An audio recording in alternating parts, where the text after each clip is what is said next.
Visiblement ému au moment de prendre la parole devant une salle archi-comble, l'ancien directeur du Centre fédéral migration fixe quelques-unes de ses priorités en tant que président de parti.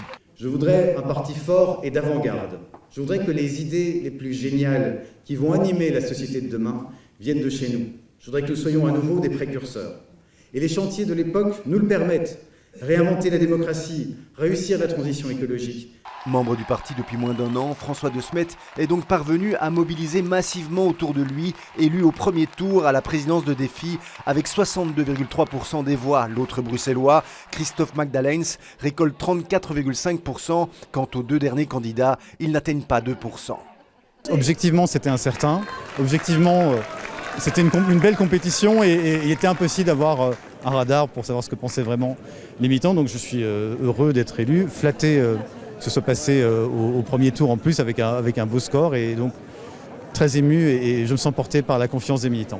Un peu plus tôt, lors de ce congrès électoral, Olivier Minguin a reçu de multiples standing ovations à l'occasion de l'hommage rendu en son honneur.